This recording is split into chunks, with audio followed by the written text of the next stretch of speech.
Bonjour à tous, bienvenue dans le débrief. Cela fait maintenant plus de 9 mois que la guerre en Ukraine bat son plein, avec des avancées russes et des contre-attaques ukrainiennes, avec de l'information à profusion, mais aussi et presque autant de désinformation de part et d'autre. Cette guerre est multidimensionnelle, classique certes avec ses infanteries, marines et aviation, mais aussi avec ses puissants médias et encore plus puissants réseaux sociaux.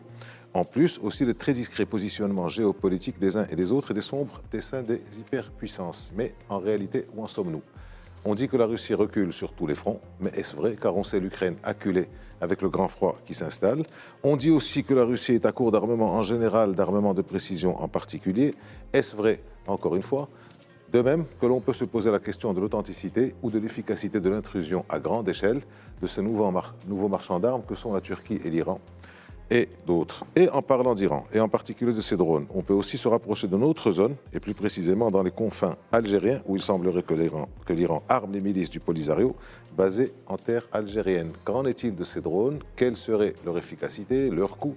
Comment sont-ils acheminés jusque-là, et avec quel niveau de complicité algérienne? Et quid de ces propos du représentant permanent du Maroc à l'ONU, c'est Omar Hillel, quand il avait dit après le vote de la résolution 2654 que le Maroc irait à l'est du Sahara, du mur de protection de défense au Sahara marocain, si jamais la MINURSO devait s'en retirer. Nous parlons donc de ces questions et d'autres également avec nos deux invités. Marhaba si Nizar, avec nous aussi si Abdelhamid Harifi, vous êtes analyste en questions de défense et vous êtes aussi administrateur du Forum Phare Maroc. Merci d'avoir répondu à notre invitation. Alors, entre informations apportées par les médias occidentaux et les réalités sur le terrain, et avec une Ukraine exsangue, on ne sait plus qui croire, ni quoi penser de cette guerre, et encore moins quels sont les rapports de force réels. Ce dont on peut être sûr, en revanche, est que l'Ukraine est devenue un laboratoire d'armement international. Messieurs, une question groupée. Encore une fois, je commence par vous, c'est Derdabi. Où en est-on sur le terrain militaire et le terrain tout court, pour autant qu'on puisse connaître la réalité des choses, en Ukraine, bien entendu? D'accord. Alors, deux principaux enseignements à tirer. Tout d'abord, sur le front, une défaite tactique sur le terrain, une défaite aussi stratégique et politique pour la Russie, qui s'est retirée de Kherson et qui a aussi connu en même temps des pertes humaines et matérielles très importantes. Des pertes matérielles suite aux raids, surtout de l'artillerie à base de HIMARS américains, qui ont forcément détruit le matériel russe, mais aussi beaucoup de matériel abandonné par les Russes. Donc ça, c'est le premier constat. Alors, quelles conséquences ça a pour les deux camps? Pour les Ukrainiens, des troupes galvanisées sur le plan du moral, un moral au beau fixe, bien sûr, des troupes ukrainiennes de mieux en mieux armées. Donc quand on parle d'armement, c'est de l'armement de dernière génération, bien sûr, qui est livré par les forces occidentales, donc un armement de pointe, de l'équipement de base pour les militaires qui est très important, surtout dans ce contexte, donc des gilets pare-balles, des casques, de l'habillement, en sachant que l'hiver approche. Donc, comme j'ai dit, le moral au beau fixe, mais également des militaires de plus en plus entraînés par les puissances européennes, notamment l'Allemagne, les puissances qui sont proches, et on va dire un avantage numérique pour l'instant sur le terrain, parce que pour les Ukrainiens, il n'y a pas un problème d'approvisionner plutôt, d'avoir de nouvelles ressources humaines sur le terrain. Il y a un problème de conscription au niveau de la Russie. Les Ukrainiens, à leur niveau, c'est une guerre qui est pour eux juste, donc toute la population masculine est engagée pour répondre à l'appel de la nation. Donc ça, d'une part. Sur un terrain stratégique, nous avons vu une évolution de la stratégie russe. Donc le chef qui a été remplacé par Vladimir Poutine, le général Sourovikine, face à cette débâcle, a opté pour une nouvelle stratégie. Donc une stratégie à base de bombardements stratégiques, donc des missiles balistiques, également des bombardiers stratégiques, pour essayer de porter un coup à l'Ukraine en profondeur dans son dispositif. Viser des infrastructures stratégiques. On a vu que les centrales électriques, les centrales énergétiques sont touchées. Donc on parle de presque 50% de l'Ukraine qui est en déficit en termes d'énergie. Et également un autre volet stratégique qui est de viser des explosions sur la centrale nucléaire de Zaporijia. On sait que c'est une des centrales nucléaires les plus importantes d'Europe et du monde. Donc peut-être un signal envoyé par la Russie qu'en cas de défaite sur le plan conventionnel, on peut passer à la vitesse supérieure. On peut soit viser une centrale nucléaire, soit peut-être toujours on agit cette menace, on brandit cette menace Nucléaire tactique.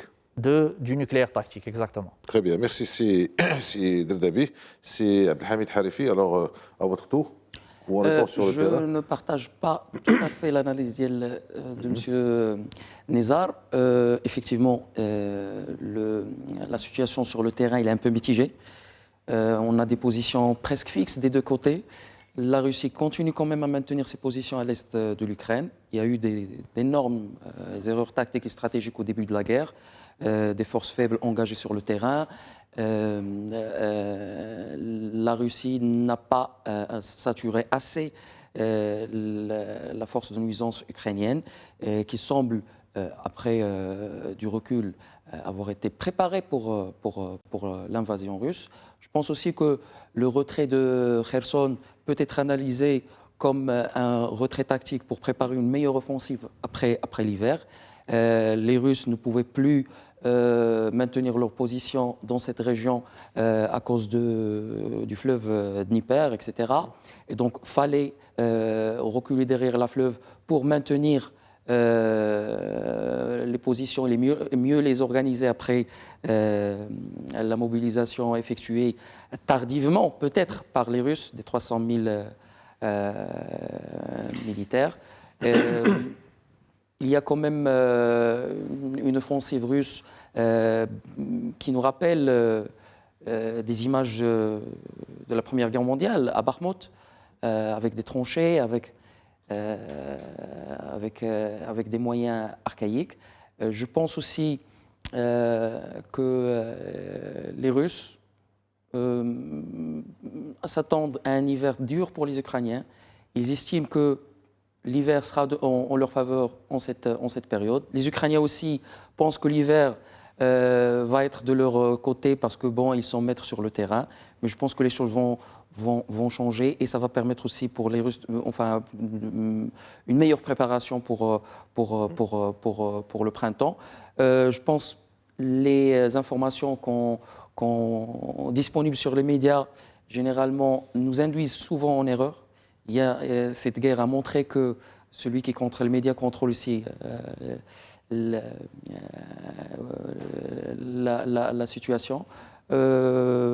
Mais avoir une analyse tranchante sur la situation sur le terrain, il est quand même un peu difficile. Alors c'est bien ce que je disais en début d'émission, c'est que nous ne savons pas trop où nous en sommes.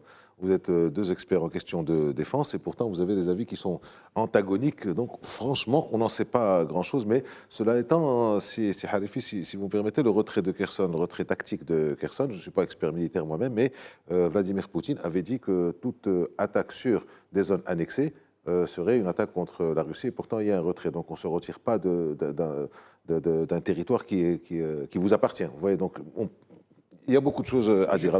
Je pense, si vous me permettez, que les Russes ne pouvaient pas accepter le coup de maintenir Kherson, surtout en termes de vie humaine. Et la manière avec laquelle ils ont organisé le retrait, elle est extraordinaire. C'est avec des faibles... en bon ordre. Exactement, et des pertes trop faibles. Ils ont détruit Kherson. D'ailleurs, les Ukrainiens, quand ils ont récupéré la ville, la première chose qu'ils ont fait, c'est qu'ils ont évacué complètement la ville, même de la population russophone.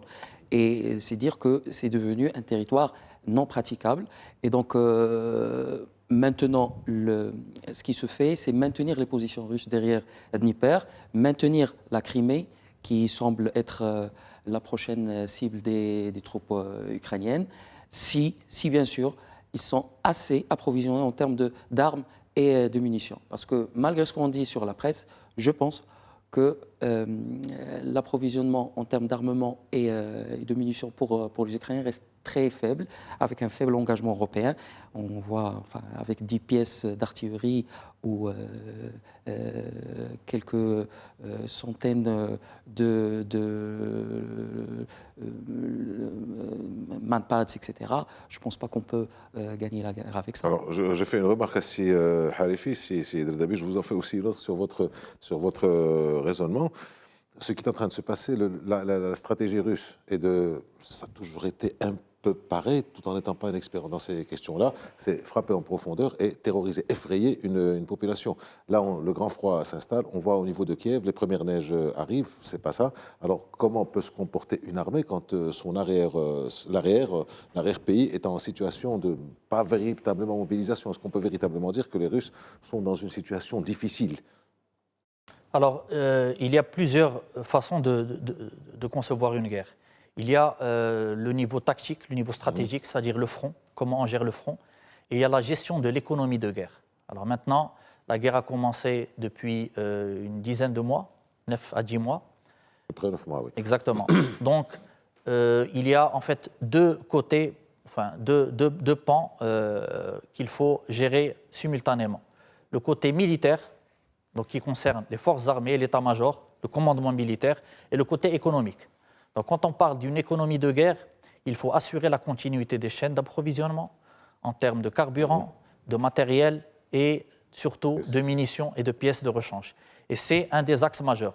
On disait avant que la guerre se gagne par les grands stratèges, on dit que maintenant la guerre se gagne par les logisticiens.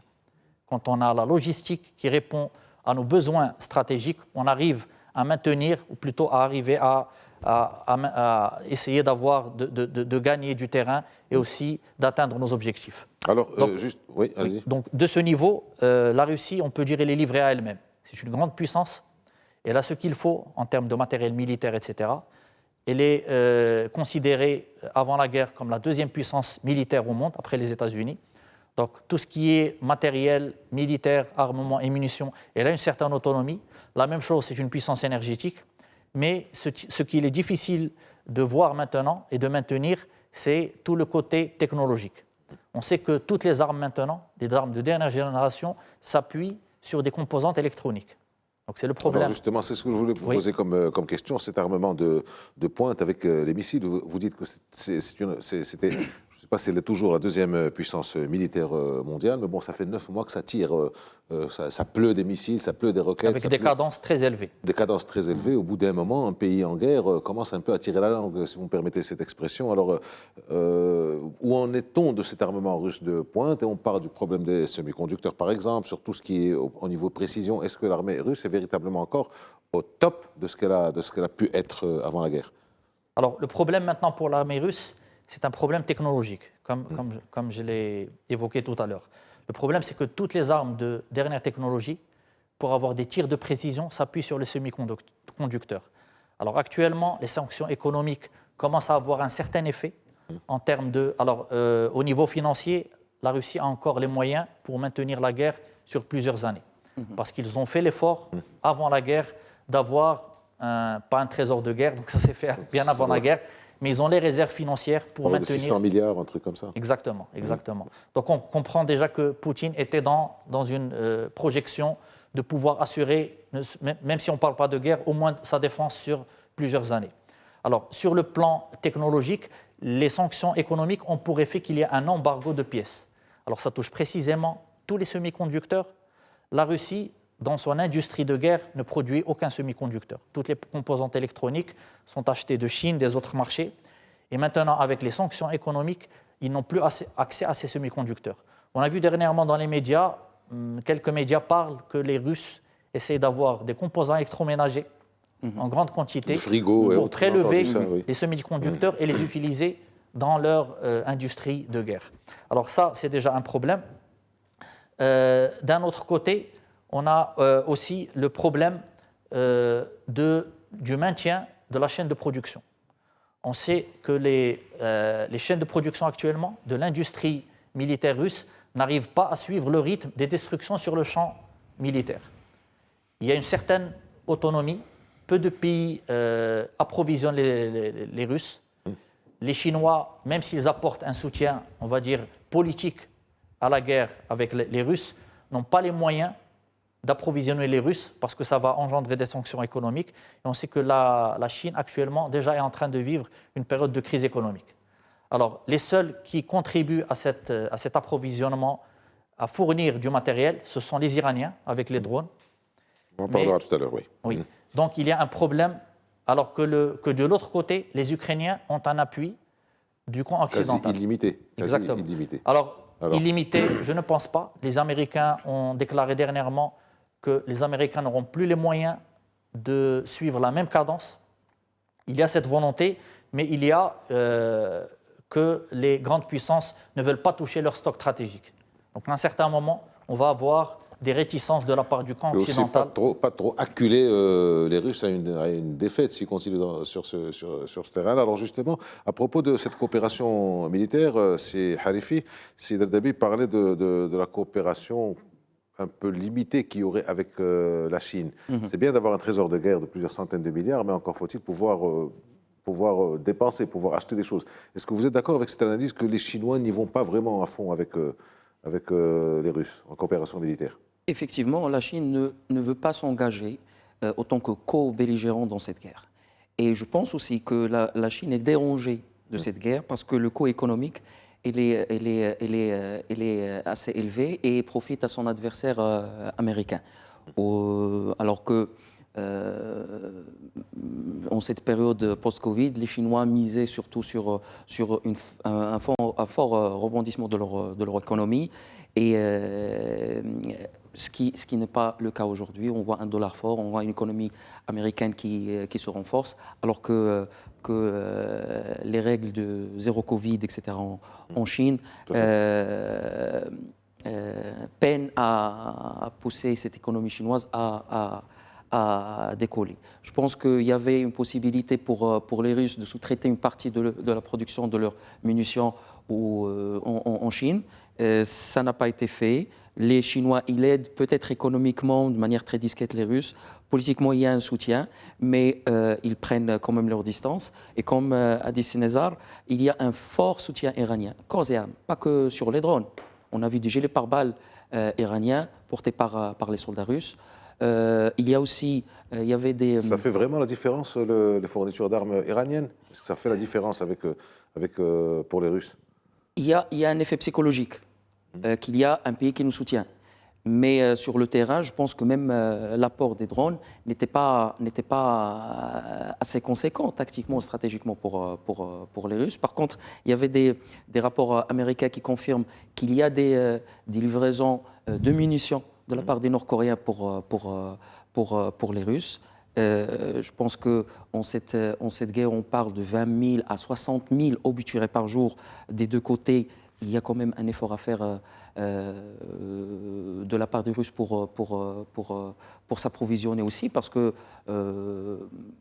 il y a une préparation peut-être russe pour la guerre, mais ils n'étaient pas préparés pour une guerre qui va durer, aujourd'hui on parle de 9-10 mois, et on n'est pas au bout du chemin. Donc il fallait chercher d'autres sources pour avoir les munitions. Compenser. Ça de un. Et de deux, pour faire face à cette problématique technologique pour l'armement, on a vu des industriels russes qui produisent aujourd'hui des armes anciennes. On voit des lance-roquettes, les Lorg de Staline, des BM-21, etc., qui sont produits en masse aujourd'hui parce qu'il faut une puissance feu sur le terrain, un armement qui ne demande pas un effort technologique assez conséquent, mais qui fait quand même la différence sur le terrain. Alors, justement, si Harifi en parlait tout à l'heure, en début d'émission, en citant l'expression de guerre des tranchées. Alors, avec un peu de connaissances historiques, ça nous ramène un peu à il y a une centaine d'années, avec la Première Guerre mondiale. On a l'impression que l'armée va d'un côté, puis après il y a une contre-attaque, ça va de l'autre, et puis c'est en train de se stabiliser. Est-ce qu'on n'est pas, quelque part, comme on a pu le voir peut-être à Kherson, dans d'autres régions, est-ce qu'on n'est pas dans une forme de guerre des tranchées moderne? Alors, à mon sens, on assiste plutôt à un type de guerre multiforme, qui combine et des batailles et des modes d'action de guerre conventionnels, la guerre des tranchées, 14-18, l'importance capitale de l'artillerie pour des tirs en profondeur. Donc tout ça, ce sont des modes d'action qui ont été utilisés depuis 80-100 ans et qui sont encore d'actualité, qui ont leur apport sur le terrain, mais également combinés à de nouvelles méthodes. Qu'est-ce que sont les nouvelles méthodes? Elles s'appuient d'abord sur des armes technologiques nouvelles, les drones, donc on en parle. Maintenant, c'est un des apports technologique récent et qui a un impact sur le terrain, mais également sur le changement des vecteurs d'artillerie. On parlait avant d'artillerie traditionnelle. Actuellement, on a des lance-roquettes multiples, comme le HIMAR, par exemple. Donc, la différence entre les anciens, et c'est ce qui donne aussi un avantage aux Ukrainiens par rapport aux Russes, c'est qu'avec l'artillerie traditionnelle, les Russes ont besoin d'une dizaine de coups pour atteindre un objectif ennemi. Alors qu'avec le système américain HIMAR, on peut, à partir d'un ou deux coups, détruire directement. Donc c'est une économie de moyens, c'est un effet de surprise qui donne un avantage. Au niveau psychologique aussi. Exactement. Alors ça, d'une part. On a exactement aussi les nouvelles méthodes de guerre hybride. C'est de s'attaquer à des infrastructures stratégiques. On a vu avec le gazoduc Nord Stream. Aussi l'attaque qui a touché le pont qui reliait la Crimée à la région de Kherson. Donc ce sont de nouvelles méthodes de guerre hybride. Et donc en fait, c'est pour ça que ce théâtre, c'est un théâtre de ce qui va nous donner... On dit que la guerre en Ukraine maintenant, c'est un laboratoire militaire à ciel ouvert. Tout à fait. Toutes les forces armées, qu'elles soient impliquées, que ce soit le champ occidental, font une veille quotidienne sur cette guerre pour essayer de voir quels sont les enseignements à tirer. Et en fait, ce qu'on retrouve, la base, c'est que ce sont les fonctions stratégiques qui sont le renseignement et la logistique restent les plus importantes. Donc ça a été le cas dans les deux guerres mondiales, c'est le cas encore actuellement et peut-être avec une plus grande intensité. On voit l'apparition de ce qu'on appelle l'open source intelligence. Donc qu'est-ce que c'est? C'est l'utilisation de tous les sources d'informations électroniques, donc les réseaux sociaux, les applications pour géolocaliser le terrain ennemi, pour suivre les vols, etc. Donc c'est une nouvelle approche, de nouveaux outils technologiques qui permettent de soutenir l'effort de guerre sur le terrain. Alors, c'est une guerre high-tech, encore plus high-tech qu'on aurait pu le prévoir si Abdelhamid Harifi, on a parlé un peu de l'épuisement russe tout à l'heure, l'effort de guerre russe. Est-ce qu'on peut en dire la même chose pour les Européens? Alors on a entendu dire, par exemple, pour les Français, pour les canons César, je crois que ça s'appelle comme ça, il y en avait, le stock français est épuisé ou en quasi-épuisement. Est-ce qu'on peut dire que l'Europe est épuisée, enfin les stocks européens sont épuisés ou à la limite à ne pas franchir, la limite rouge? Je ne pense pas que sur le plan militaire, l'Europe soit affaiblie à cause de cette guerre, parce que l'engagement européen, il est très faible quand même dans cette guerre. Et quand on parle par exemple en fait, du César, avec tous les armes, tous les équipements qui sont donnés, ça reste très faible. Quelques pièces d'artillerie, des centaines quelques milliers de munitions anciennes, hein, parce que l'armement engagé par les Européens, c'est surtout des armes qui se trouvent dans leur réserve. Quand on parle du Crotale français, est-ce que la France dépend du Crotale pour sa défense aérienne? Quand on parle du Hawk américain, est-ce que les Américains utilisent toujours le Hawk pour la défense aérienne? Il y avait quelques équipements de pointe comme les missiles anti-chars blindés et les missiles anti-aériens portés sur le dos. Ça fait la différence, mais je pense que l'Europe ne s'est pas engagée sérieusement dans cette guerre, de peur de provoquer une guerre nucléaire ou que la guerre soit demain sur le territoire de l'Union. Et c'est normal. Poutine n'a pas respecté le droit international et il se peut qu'il ne va pas le respecter si jamais il y a un engagement. Exactement. Donc, sur le volet militaire, je ne pense pas que l'Europe soit sérieusement affaiblie. Par contre, comme a dit Sénézar tout à l'heure, il y a des pays qui vont limiter maintenant, même ce soutien très modeste, vont le limiter parce qu'on parle maintenant de toucher les réserves stratégiques de munitions et d'armes de ces pays. Par contre, là où l'Europe s'est lourdement affaiblie, c'est sur le plan économique et social, surtout maintenant avec l'hiver qui approche. Le coût de l'énergie s'est élevé à des niveaux historiques. Et je pense que c'est pour cette raison que l'Occident pousse Zelensky à des pourparlers. Aujourd'hui, après 9 mois de guerre, rien ne change sur le terrain. Kherson, c'était par la volonté russe récupérés par les Ukrainiens, mais ils n'arrivent pas à bouger les lignes sur d'autres fronts. Et il fallait aussi que les deux parties retrouvent aussi le processus de Minsk, etc., pour arriver à une paix durable. On va en arriver justement aussi à cette arme dont on ne parle pas beaucoup, qui est l'arme aérienne. Je voudrais vous poser une ou deux questions là-dessus, mais le temps file, donc nous sommes déjà à la fin de la première partie. On se retrouve dans quelques instants après la pause. À tout de suite.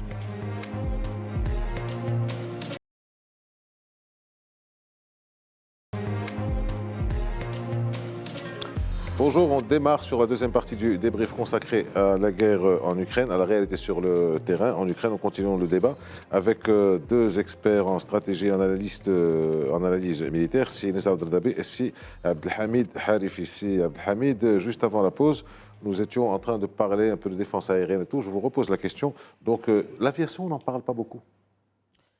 Parce que les Russes, ils ont affiché, ils ont montré au grand jour qu'ils ont un retard énorme en termes d'aviation. Ils n'ont pas pu avoir la supériorité aérienne, même face à un ennemi qui a une force aérienne très ancienne, russe ou de fabrication.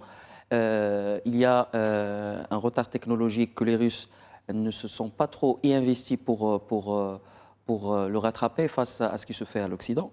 Et ça fait qu'aujourd'hui, il y a eu beaucoup de pertes du côté russe, et en même temps, ils n'ont pas pu saturer les moyens aériens ukrainiens au début de guerre, ce qui fait que nous avons vu une aviation qui continue à faire des opérations de la part des Ukrainiens, etc.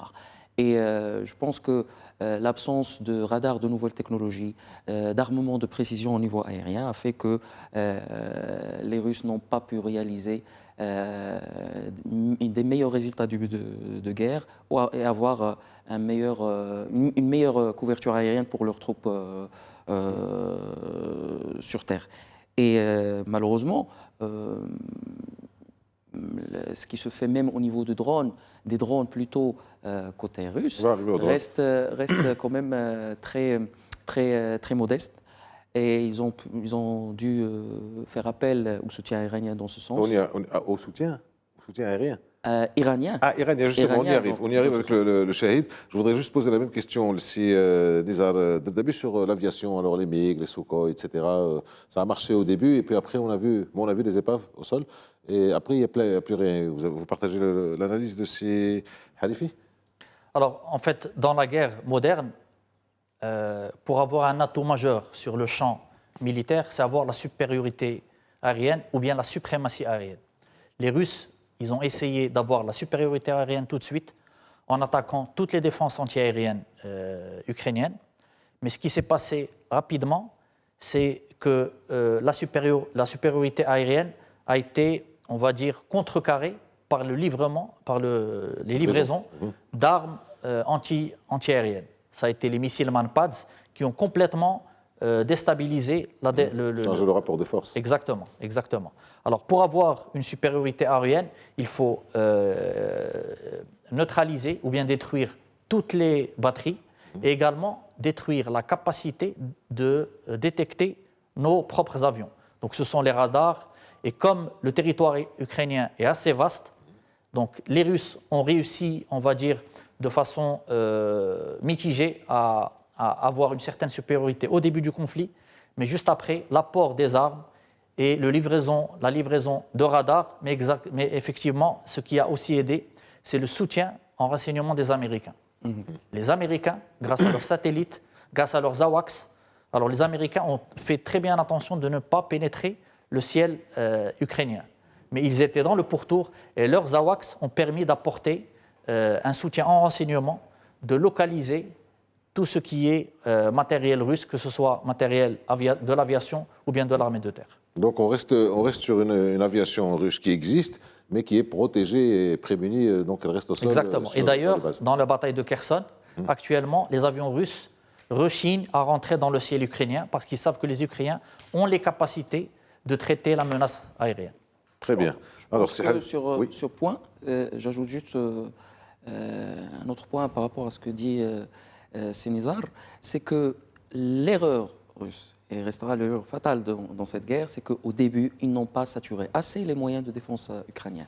Effectivement, alors, il y a l'apport. Saturer, juste pour clarifier, saturer, ça veut dire anéantir. Anéantir complètement tous les moyens de détection et de défense ukrainiens. Effectivement, il y a l'apport des livraisons d'armes occidentales, mais on continue à avoir des S-300 en marche, des S-300 qui traitent les cibles russes, alors que c'est supposé être anéanti au début de guerre. Et donc, ça nous pousse à poser des questions sur la fiabilité, même des armes stratégiques russes qui ont été engagées au début de cette guerre. Et ça fait que l'aviation russe, aujourd'hui, elle est presque absente dans ce conflit sur tous les niveaux. Très bien. Alors, je reste avec vous, c'est Abdelhamid. Vous parliez tout à l'heure du drone iranien, le Shahid 131, 136, etc., qui est livré par les Iraniens aux Russes. Alors, au départ, ça avait créé une sorte de malaise, en respectant tout le monde, bien entendu, mais bon, si les Russes ont besoin des drones iraniens, c'est qu'il y a un problème quelque part. Comment ça se passe? Quelle est cette réalité? Quel est le volume qui est donné? Quelle est la fiabilité de cet armement, de ce drone? Alors, par rapport à ce point, il faut dire que, effectivement, les Russes se sont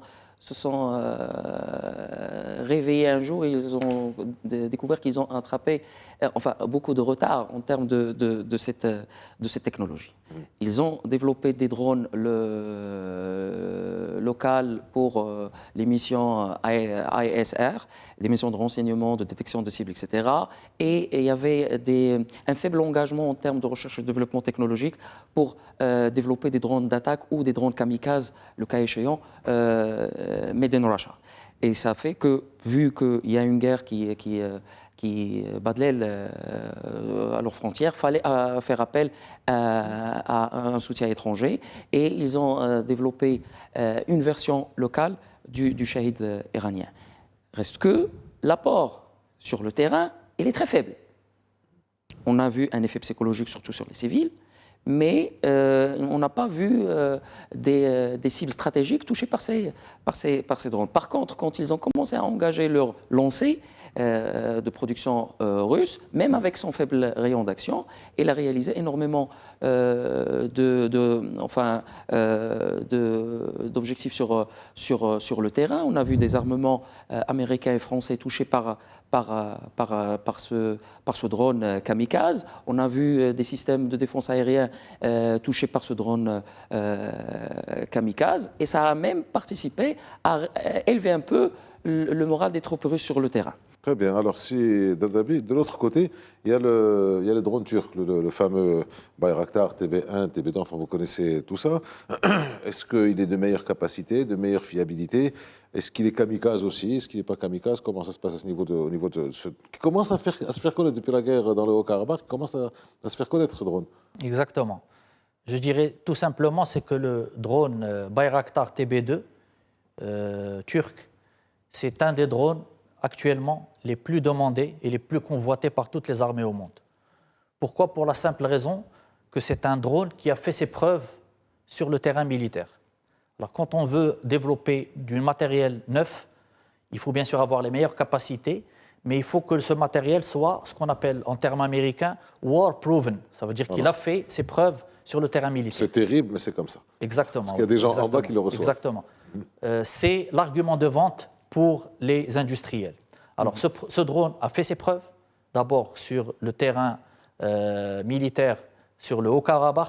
On a dit que c'était un des game changers qui a permis aux forces azerbaïdjanaises de prendre l'ascendant sur les forces arméniennes. Et d'un autre côté, on remarque que c'est un succès actuellement, c'est un succès commercial pour les Turcs. Leur carnet de commandes, il est surbooké. Tous les pays essaient d'avoir cette arme. Le Maroc a réussi à avoir cette arme parce que dans une démarche anticipative, le Maroc a compris très en avant l'apport et la force de cet armement qui a été commandé depuis 3 ou 4 ans et qui a été livré. Et maintenant, les Marocains ont cette arme et se sont déjà entraînés à cette arme, ce qui est très important. Alors, les capacités de ce drone, on dit que c'est un drone MAL. Ça veut dire moyenne altitude, longue endurance. Donc, c'est un drone qui ne dépasse pas les 5000, 6000 mètres.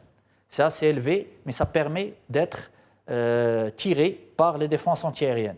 Par contre, il a une longue endurance, on parle de 150 km. Ah, c'est long ça, 150 km Exactement, pour un drone. exactement. Ça permet de rentrer en profondeur. C'est une portée de 150 km, c'est-à-dire un terrain. D'accord.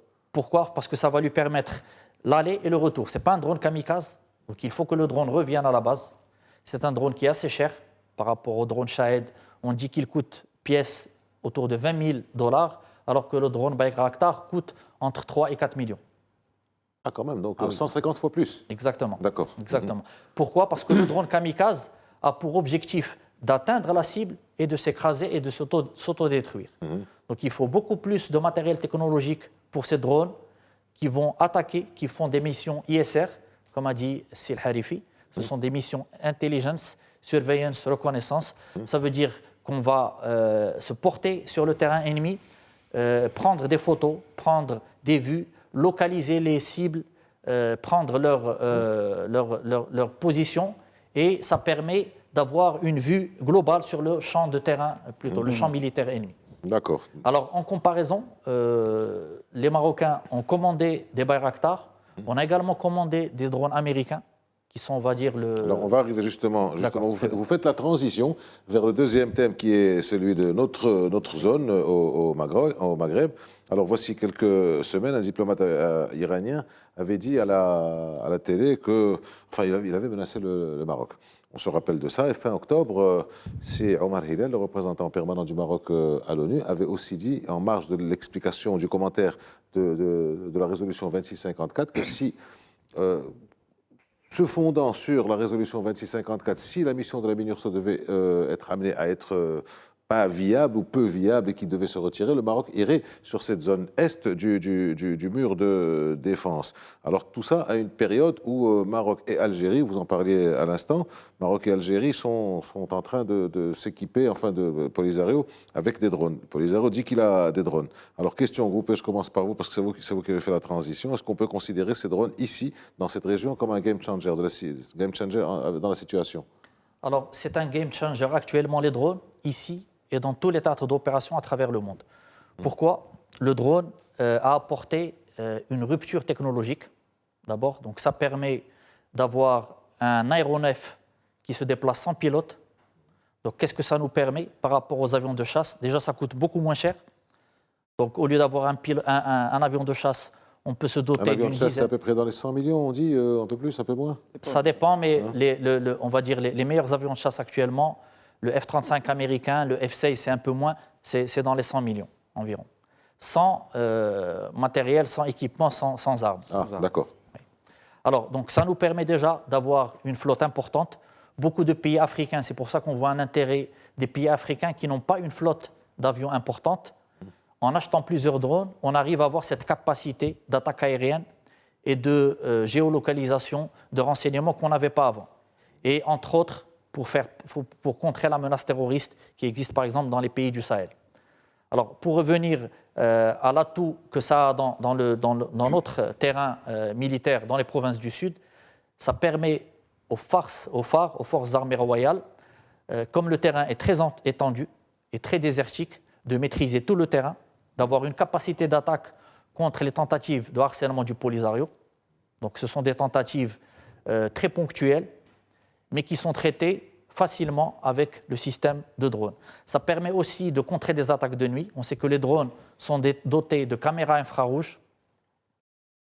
Et surtout, ça permet de ne pas engager des troupes et d'éviter le risque de perte humaine.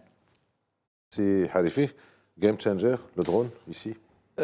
Effectivement, pas que en termes de capacité d'attaque, mais surtout en termes de mission ICR et d'acquisition, que ce soit d'acquisition de cibles, de renseignements, de surveillance, etc.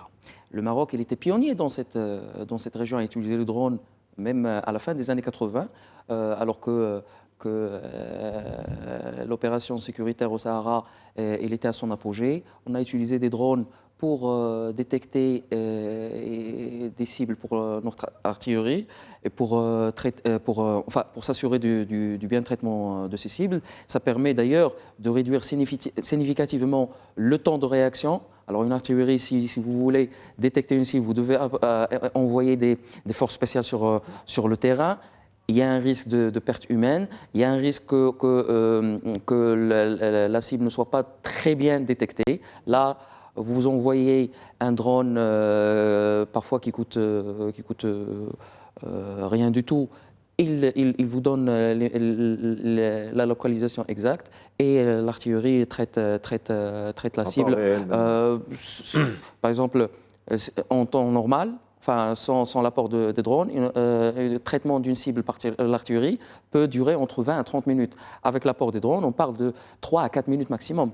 Ça réduit significativement le temps de réaction et ça augmente aussi l'efficacité de ces tirs. Surtout que, par exemple, tout à l'heure, on parle d'économie de guerre. En ces temps où les munitions deviennent une denrée rare, il faut bien utiliser son stock. Et là, c'est là l'apport réel des drones. Le Maroc, il a développé cette arme à travers le temps. Aujourd'hui, on a une panoplie de drones en service. Il y en a dont la presse en parle, d'autres dont on ne parle pas beaucoup. Ça donne un avantage significatif pour nos forces, surtout pour la surveillance des frontières et le traitement de toute menace qui peut s'approcher de nos frontières, surtout en zone sud. Et de l'autre côté, il y a un risque d'utilisation des drones. Du côté Polisario, on a vu l'utilisation des drones au début des hostilités. Je voulais revenir là-dessus avec vous, si Dardabé. Un responsable du Polisario a dit dernièrement en Mauritanie, d'après ce qui a été rapporté par les médias, qu'ils ont des drones et qu'ils comptent bien s'en servir. Ça a une crédibilité? Est-ce qu'effectivement ils en ont pas? Alors, on n'a aucune certitude pour l'instant, mais il y a quand même 3 éléments qu'il est essentiel de noter. Premièrement, comme vous l'avez dit, la déclaration du ministre de l'Intérieur de la pseudo-RAST, qui a dit, lors d'un déplacement en Mauritanie, qu'ils vont acquérir ou bien qu'ils ont déjà en acquisition des drones et qu'ils vont les utiliser contre les forces armées royales. Deuxième point, un haut responsable iranien, après le succès au début des drones Shahed 136 en Russie, a déclaré que 22 pays ont fait part de leur intérêt pour les drones iraniens, dont l'Algérie. On sait très bien que si l'Algérie commande des drones, l'Algérie, c'est elle qui finance, qui arme le Polisario, donc je ne vois aucun problème à ce qu'ils fournissent des drones.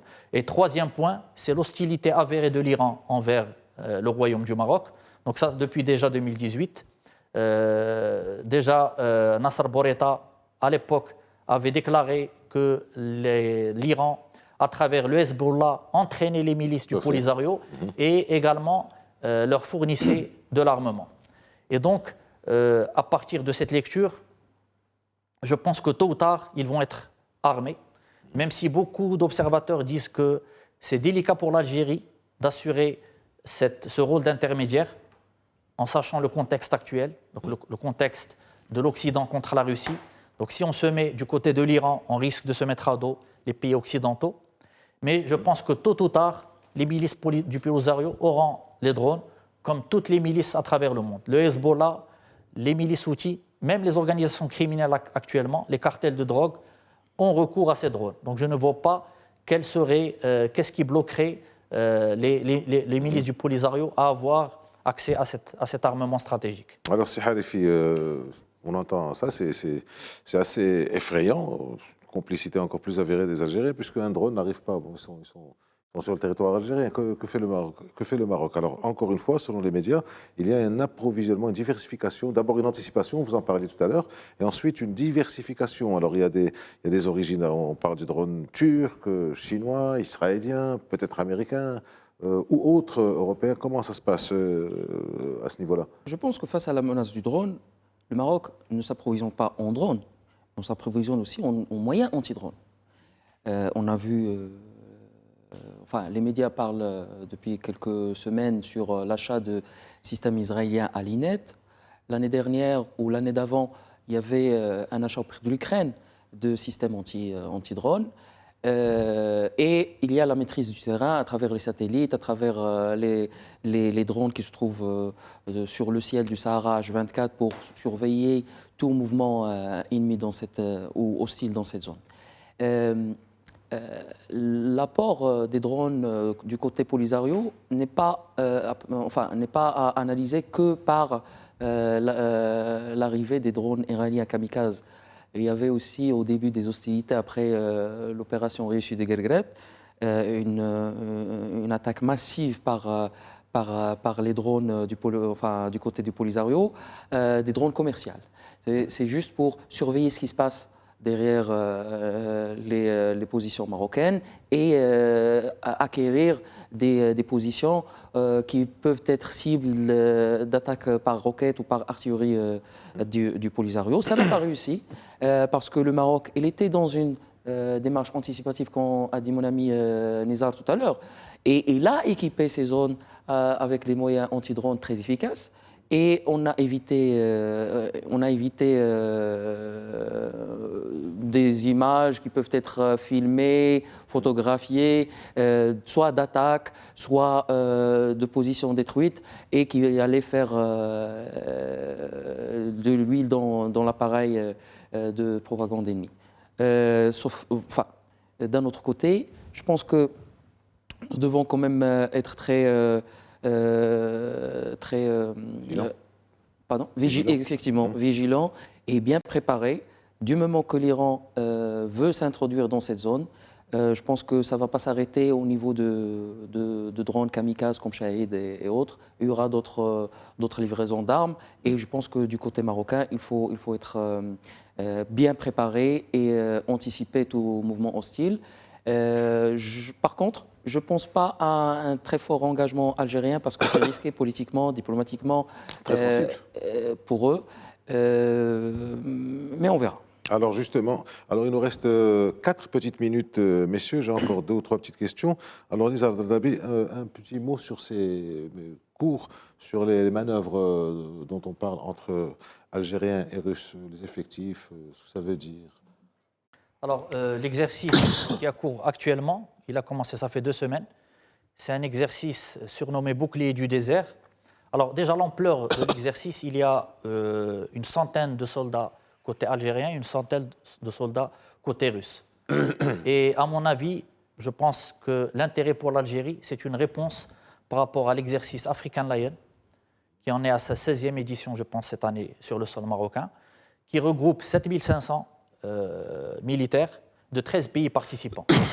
Donc l'Algérie veut, à travers cet exercice, montrer qu'elle a aussi un allié stratégique, qui est la Russie, qu'elle n'est pas seule dans cette confrontation bilatérale, mais dans laquelle le Maroc a un soutien stratégique de la part des Américains à travers les accords anciens qui ont été renouvelés, à travers les accords récents avec Israël, l'accord politique plutôt, l'accord de coopération militaire.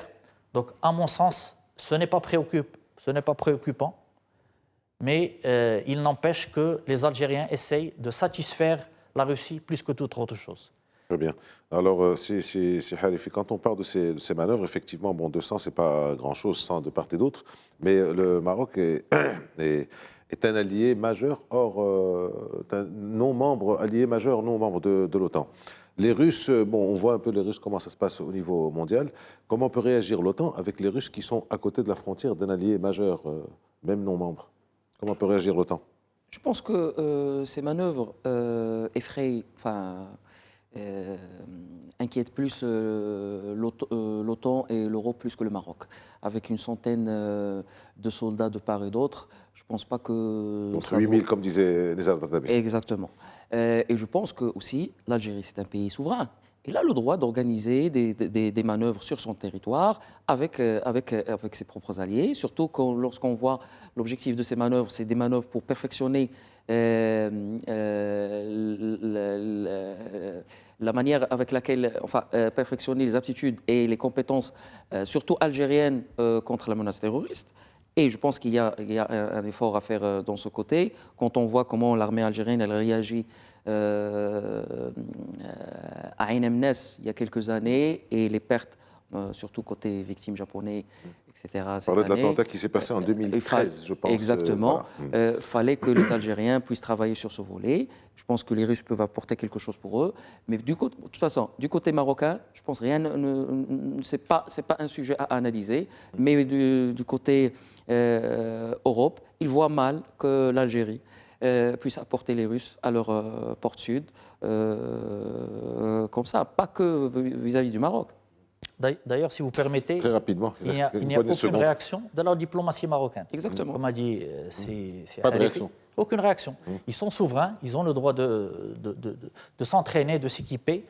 Ce n'est pas l'attitude qu'a l'Algérie quand le Maroc organise des exercices sur son sol. Exactement. Et je pense que c'est le quotidien de toute armée de s'entraîner et de planifier des conflits ou d'être préparé à toute menace contre son intégrité. Merci, messieurs. Merci, c'est Nizar Dardabi. Merci, c'est Abdelhamid Harifi pour vos précisions et vos éclairages. Merci de nous avoir donné un peu de précisions sur ce qui se passe en Ukraine et aussi ici, pas très loin de chez nous. Merci à vous de nous avoir suivis. À la semaine prochaine.